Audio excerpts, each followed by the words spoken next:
everyone, and welcome to the Africa Solar Roundtable, brought to you by Olon. My name is Jadisola Rawa, and thank you for joining us from wherever it is in the world that you listen to your podcast. I have a very interesting and special guest here today. You know when you're talking to your boss, I can assure you I'm under no pressure. I've just been sweating for the past 2 hours.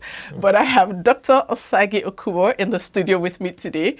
And if you know anything within this whole space, you will know who this gentleman is. But I'm going to allow him to say hello to us. Hello, everyone. Great to be here, and good afternoon. As he's just said, my name is Osagie Okunbor. I was a pioneer chair of Olon when we started this company about 10 years ago. I recently just retired from the company and from the board, but I have left the board and the company in very, very capable hands. So I'm retiring a very happy man. Fantastic. Yeah. Okay, so he's told you a bit about himself, but I'm going to take him back now. So you just retired, like you said, as the country chair of Shell, and also from the Olon board. Yeah. How many years were you in the role as the country chair at Olon? At Shell, and then as board for Well, for Shell, it was for 10 years. Whoa. And essentially Olon since inception. So that must be about... almost 10 years. Almost 10 years, about 9 years. I've done quite a few things in Shell, but as I always say, Olon is one of the ones I'm very, very proud of. Awesome. In fact, that takes me to my other question. I was going to ask you that. What do you consider one of your greatest legacies, both as country chair for Shell and also at Olon? No, it was actually impacting the life of the everyday person. As you know, the wider Shell in Nigeria is one of probably the biggest contributor to our foreign exchange earnings as a country. So we do pay quite a lot of taxes. We do a lot of community type investments, education, health, and all of that. But the special focus for Olon was indeed to reach the unserved and underserved, primarily in our then area of operations in the Niger Delta, but also increasingly across the country. And just the impact in terms of access to energy for many of our people who, frankly, otherwise would never have access to even basic energy for light bulbs, for electricity, for cooling, for just basic comforts of life. Yeah. Just being able to reach them via the Olon vehicle, I just consider one of the best things that we have done as a company, but certainly to me as an individual, one of the most fulfilling aspects of my career. And that takes me to the question I was going to ask, because I'm trying to get into the mind of a CEO.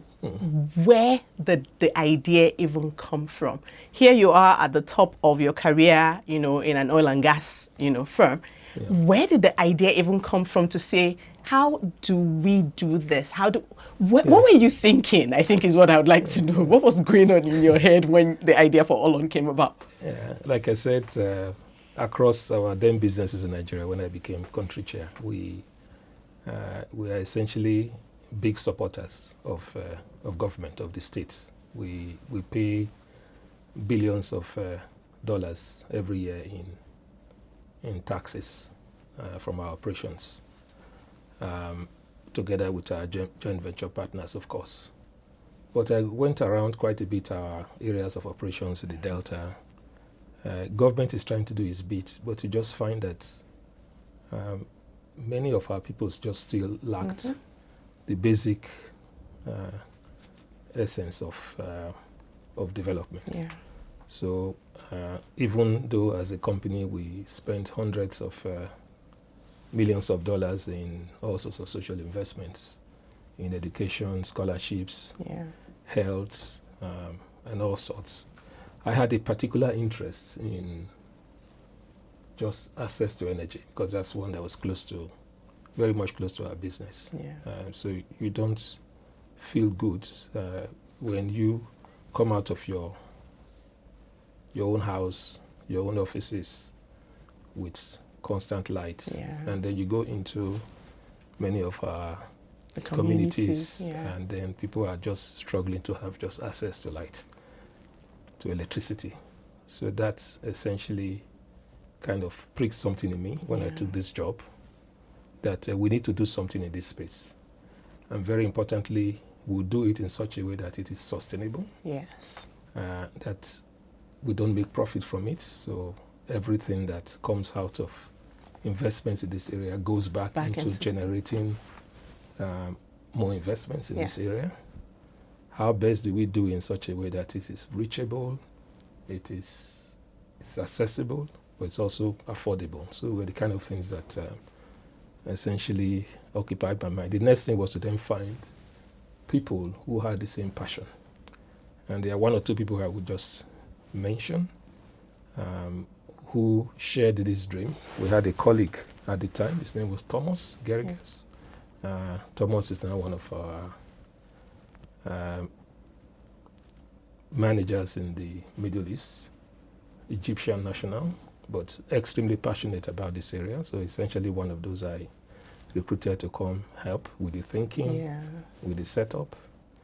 I also want to recognize Okunbor that we recruited as the first CEO. And a couple of other guys, Yuki, all the way today to you guys who have just carried that dream. I think as at now, we must have well over 300 connections through the years. So what just gives me joy is when you get into the communities and you just hear the joy that comes out of folks, either in terms of what they enjoy in terms of power, even catalyzing some of their businesses like cooling, being able to just freeze their wares and make some decent living out of it. It's just it's something quite fulfilling. That's why I said, even though I was chairman of Shell, where we generate revenues of billions of dollars, this is the one that actually touches. This is your baby. The everyday one. So I took a lot of interest in it, and I'm quite happy as to where Olon has got into today. Fantastic. So I want to again thank and congratulate your team. Like I said, I'm leaving a very happy man, because I think you have, as Olon, you have made your mark, and you continue to expand. Absolutely. So I just see how well you are doing. Actually quite so shout out to Thomas, shout out to Okunbor, shout out to the whole Olon team. You guys get props from the boss. Awesome. So this brings me, like you mentioned, Olon's been in existence for about 9+ years now. And you said that at the beginning, one of the greatest things was getting people that bought into your vision for what you wanted Olon to be. But what would you say has been the biggest challenge that that you would say that you faced? Because to be very honest with you, and this is from my me operating in this space for a minute, the idea is revolutionary. There's no one can deny that, and it was way ahead of its time. I mean, yes, there are a lot of people now copying and following in the footpath, but when you're coming up with an idea that people haven't really tried before, there's always sure to be pushback. Like, are you sure? Do you know what you're doing? Absolutely. So how were you able to overcome that? How did you get everybody to see what you saw 9 years ago for Olon? You're quite right. Let me first say, in the Shell side of things, also it helped that I was the chairman, so I carried a bit of weight. But it wasn't a very difficult thing on the Shell side of things. I remember my colleagues and then bosses in The Hague bought onto this idea very early. If I remember one of my very senior colleagues saying, when we had a vision that we needed to reach 1 million people, and he said, if we spent this money, and the risk at the time was that the sector was not well developed. Now we have the hub to help people essentially build their businesses and understand what they are going to do, how to raise funds and all of that. We didn't really have that ecosystem at the time. So there was a high risk that many of these businesses would start and they would not be sustainable. So we needed to find a way to make them sustainable, also understanding that in the process, some will succeed and some will probably have to relook their business plans and all that. I remember him essentially saying, Osagie, so even if we can reach half of this population and somehow the others, we spend some money building them up, they don't quite succeed, I would personally be fulfilled. Yeah. So we went into this knowing that we were entering an environment that was totally undeveloped, unlike our own more regular business of producing oil and gas. Yeah. We've done that for 100 years, so we understand it Yes. fully. But this, we're going Was into no man's area, land. exactly. We're trying to reach out to build young businesses in an area. Then when you talked essentially investments in solar energy and all of that, people are looking at you and said, okay, this one, is it viable? Is it going to? But because of the belief system we had, belief system heavily anchored on the fact of the impact we wanted to create, we were prepared to keep going. Yeah. And in the early days, I remember one of the most difficult board meetings was when we invested in one of the companies that at that time was the most promising. We liked to talk about it at the time. But a few years later, it went bust. Oof. And we're looking at ourselves in the room. Well, how did we get this wrong? Yeah. But it was very important that we didn't allow that deter us. We continued to push ahead. Today, you have dozens of companies. That are doing very well. Everything from solar production, mini grids, all over the place. So it's been a success story. But at the beginning, it was challenging. But we had, I would say, we had the best of the shell heads in the room in terms of helping these businesses build up, in terms of helping them develop, in terms of getting to a place where they are now viable entities, they are employing a lot of people. Yes. The last outing we had, somebody came out of Owerri, I think that's the name of the- Owerri. Owerri, Yes. and just talked from his heart, Yeah. an elderly guy, as to what this has meant for them. Yeah. Electricity and stuff like that have been things that they have only dreamt about. But the mini grid solution that we helped catalyze there has just changed lives. Yes. So that gives you quite a bit of... In fact, that takes me very nicely into the question I was going to ask that, I mean, as board chair, you must have heard like a few stories here and there because, it goes, I say sometimes that, it goes, when you stop looking at the numbers and you start looking at the lives, that's when it really makes sense. Absolutely. So is there any particular story that stands out to you that you've heard about? Maybe, I don't know, it could be even from, like you said, the party recently. Is there any particular story that stands out to you about the impact that, the work that Olon does has made that makes you wake up in the morning and say, yes, it's a good day? Absolutely. I mean, it's, we always said from the very beginning that where Olon will be seen to succeed is an impact. Yeah. We didn't set this up to make money. Yeah. Like I said, every amount we made went straight back into the business. catalyzing more businesses. I think the high point for me was a few years ago when, as young as Olon was, it was actually voted the Impact Investment Business of the Year. Drum roll. Thank you very much. That was, for me, that was underlining the point that this business has come of age, is fulfilling its mandate, and it's really proving the concept that we thought it was going to be. And since that time, every time I sit down and just listen to proper panels, global panels, and you have the CEO of Olon sitting there just talking about impact investing and all, it gives me a lot of satisfaction. But like I said, ultimately, the rubber hits the road when you go into a community and you see an example of what Olon has done. And I keep going to this Owerri example because that was a blend of boldness, because it wasn't just about small solar home systems. This is actually getting to mini grid solutions. Absolutely. In communities that otherwise would have taken forever. So I liked that example also because we saw an individual come out of that community to talk about it, to talk about the impact on their lives. Yeah. That's really what you want to see ultimately. That's what makes you sleep well. Absolutely. And he was actually on the podcast a few weeks ago, just talk, and I think one of the things that he said that kind of really just touched all of us, cast and crew alike, was he said, Olon has given us life. That when you have power, you have life. That the entire community has just transformed overnight. Because children can read at night, the women can run their businesses, their new businesses popping up. And it was like they're actually the pride of the entire region now, because people are now moving into their community just because they have power.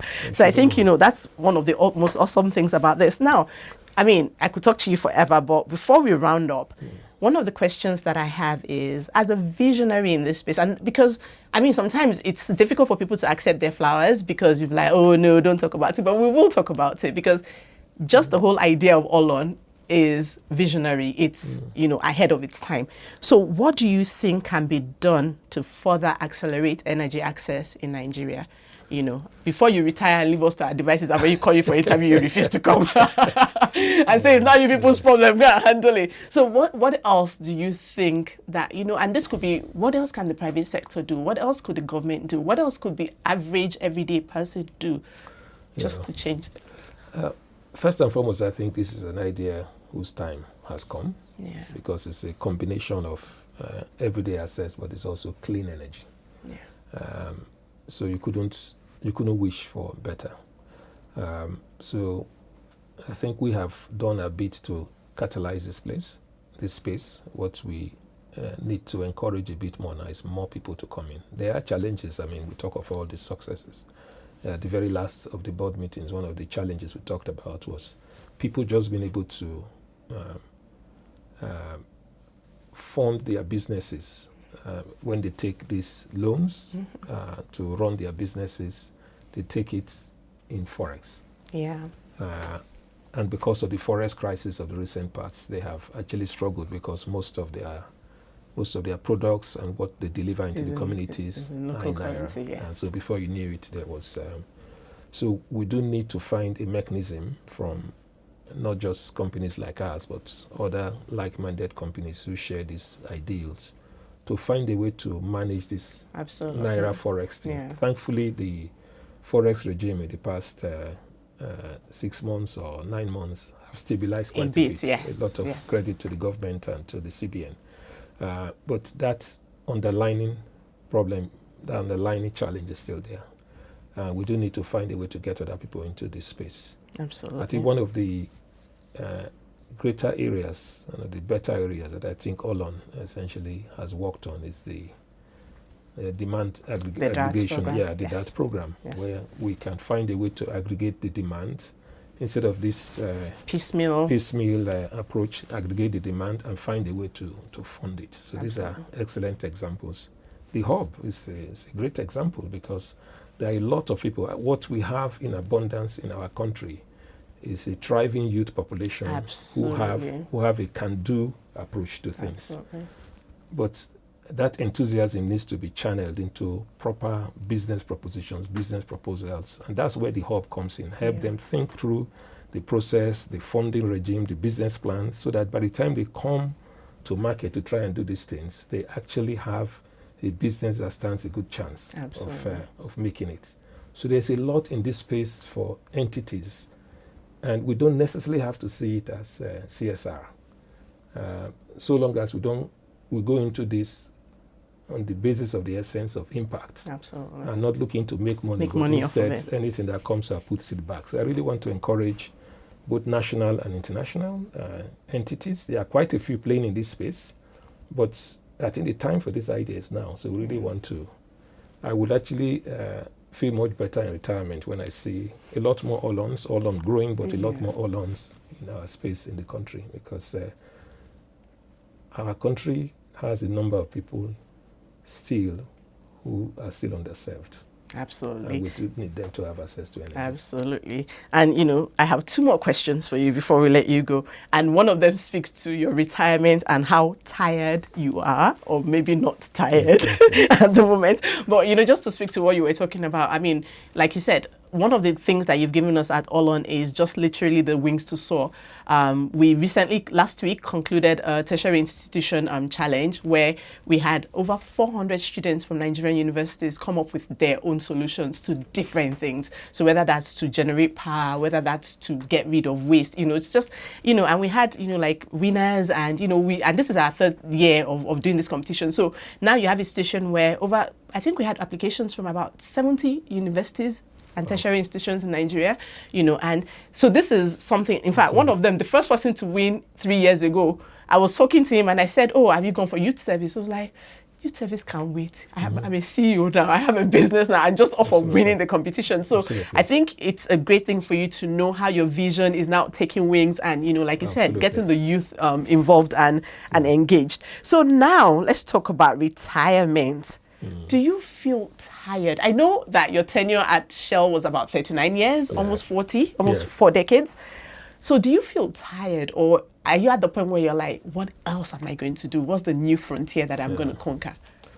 We want to hear it first. Okay, absolutely. Yeah, 39 years is a long time. I'm sure maybe most of them were not born. Maybe in the room, only a few people were born at the time. So I joined Shell straight out of school and following my youth service. So most of my life had been Shell life. Yeah. It's a great company to work for, not just because I retired as a country chairman and MD of SPDC before we sold that entity. But it's really a great company to work for. I think it equips you very well to prepare for life. Absolutely. I'm just over 60, so I need to take some time to first catch my breath and rest.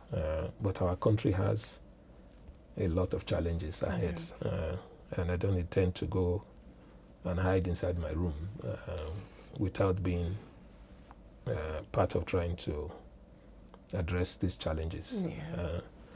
I have, like I said, 39 years working for the leading energy company in this country means that you have a lot to offer. It's also an industry that still contributes over 80% of our foreign exchange earnings. So we need to find a way to make this industry work. So wherever I can still lend my expertise, I will. But the only thing I can say, there will be no longer a full-time job. So I would have to do it in a more supporting environment. But I will take some time to rest. It's important to spend a bit more time with my family. In the past 10 years as country chair, as my wife likes to say, there was probably no week I was not in the air somewhere or trying to catch up with something somewhere. So absolutely. It's time to spend a bit of time with family and then recharge my batteries, and then get back in the thick of things. Not full time in the thick of things like that. Just support ventures that I think are meaningful and have essentially conform with my purpose in life. And you have just heard me talk about reaching the underserved and unserved in energy access basis. There's still so much to do in this country that we all don't have the luxury of going to be sailing around the world and enjoying yourself. I mean, I think if you decided to do that, you can say that you very well earned it. Exactly. But, for the sake of all of us that are passionate about Nigeria and changing the future, I think we're just happy to hear that you're still going to be around and, offering your expertise. So my final question, and I feel like people listening to this podcast will really beat me if I do not ask this question, because it's something that I've been curious about for a few years, right? And this is the question. What does someone in your position eat for breakfast? It's a very weird question, but I feel like, like young people can say, if that's what country chair was eating when he had that idea, it would give you, because they said breakfast is the most important meal of the day. So what, very random, very weird, but what does someone like you eat for breakfast that would make you have ideas like Olon? I think most of my ideas actually happen when I'm in the shower, actually. That's when I'm having breakfast. See, young people, take your shower. Take your shower. In the morning, I don't want to spoil our young people or go against medical advice. When I was younger, I used to do quite a bit of regular breakfast. I try not to make it white bread. I try to make it wheat bread. I know I have to keep fighting my my daughters because they don't understand why anybody will be eating this tasteless bread. But they want to eat the sweet one. But gradually, as they have grown older, they have realized that it's good to have healthy ones. But in my later years, I try to just minimize it and keep it to some coffee with milk and sugar in the mornings, sweetener in the mornings, and then do lunch and dinner. So as I turned 60, that became my modus operandi because I like my food. I don't want to eat 3 big meals. If I eat 3 big meals, it's a bit of a problem. So when weekends, when I have to eat, I try to make it these days. I love my boiled yam and egg sauce. Nice. With some chicken or fish. I like that for the weekends. But during the week, generally, I tend to just stick with my coffee with milk and sweetener in the morning, then have my lunch at about 1 o'clock and dinner. But I'm not saying to young people, don't do that. Eat your, because in my younger days, I always had my healthy breads, eggs, sausage, and then at some point I transferred to was it ugi? Is that what we call it? Pap. Pap, yes. Pap and moi moi.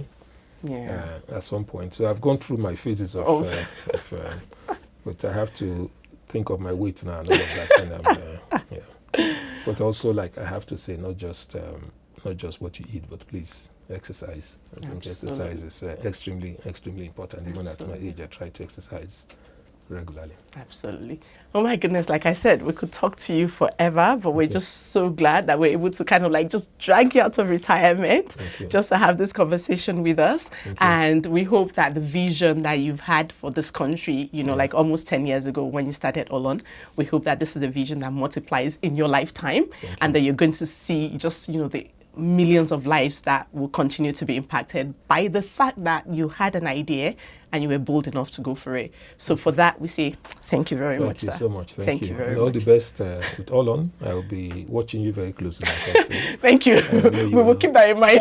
You will not let me down. So we won't. Congratulations on all you have been doing. Thank you very much, sir. Thank you. Very much to the team. Thank you, sir.